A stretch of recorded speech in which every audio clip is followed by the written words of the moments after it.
Hi, I'm Sanjay. I welcome you to my YouTube channel Learn with Sanjay. In the last video, I told you about an infinitive. Today, I'm going to tell you about the gerunds.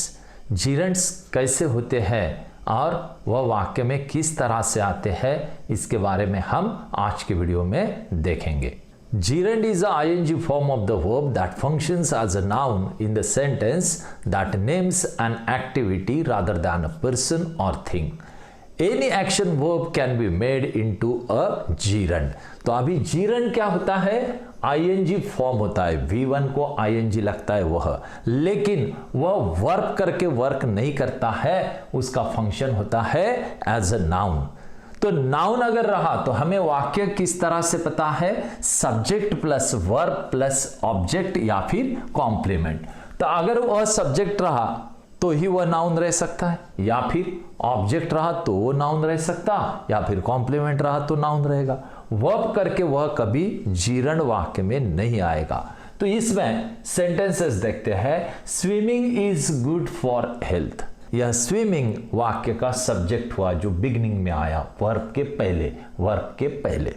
ठीक है. उसके बाद second sentence I enjoy swimming. यह subject plus verb plus object. What do I enjoy? Swimming. यह हो गया object. तो इस तरह से यह सब्जेक्ट करके स्विमिंग आया, यहां पर ऑब्जेक्ट करके स्विमिंग आया.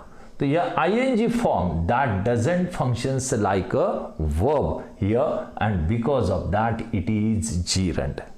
Then my hobby is reading. Reading is a complement here, because of that it is gerund. It is not a verb. इसके बाद हम यह देखेंगे कि हमें एग्जाम में किस तरह के क्वेश्चन आते हैं जिसमें हमें वाक्य दिया रहता है यूज इन्फिनेटिव बोलते हैं या फिर यूज gerund बोलते हैं. तो वह किस तरह से करना वह हम अभी सिंपल लैंग्वेज में एकदम देखेंगे. gerund इन्फिनेटिव के सेंटेंसेस हमें किस तरह से आते हैं वह अभी देखेंगे.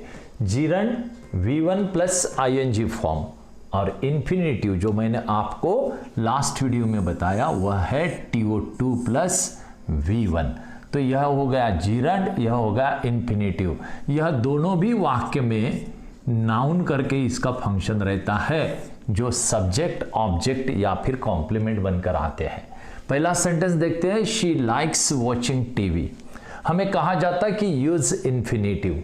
तो उसमें क्या करना है कि यह ing वाला जो वर्ब होता है उसको हमें TO2 प्लस V1 में कन्वर्ट करना है. She likes to watch TV. तो इस तरह से यह सेंटेंस यूज इन्फिनेटिव बोला तो यह ing की जगह 2 प्लस V1 यूज करना है. gerund के जगह इन्फिनेटिव या इन्फिनेटिव की जगह gerund. जो भी हमें यूज करने के लिए कहा है वह हमें करना है. तो रेस्टिंग इज रस्टिंग. इसमें to rest is to rust. आराम हराम है, ऐसा इसका मीनिंग है. तो रेस्टिंग इज रस्टिंग. तो इसका हमने बनाया to rest is to rust. उसके बाद they are here for singing.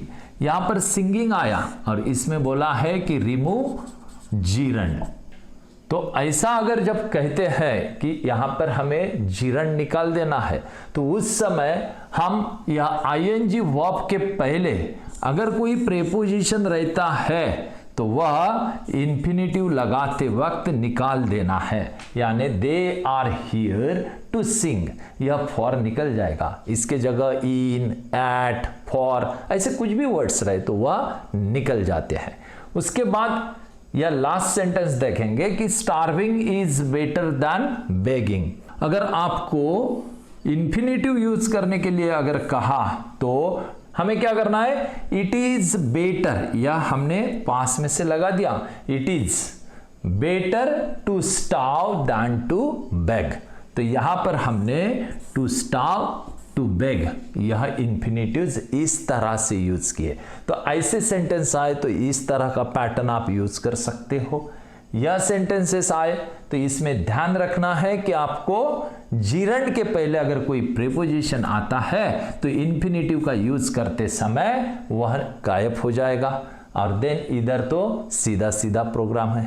तो इस तरह से जीरंड और इन्फिनेटिव के हमने सेंटेंसेस देखे। मैं आशा करता हूं कि आपको यह वीडियो बहुत पसंद आया होगा। आप इस वीडियो को लाइक और शेयर करना ना भूलें। अगर आपने हमारे चैनल को सब्सक्राइब नहीं किया हो तो उसे सब्सक्राइब ज़रूर करें। Thank you.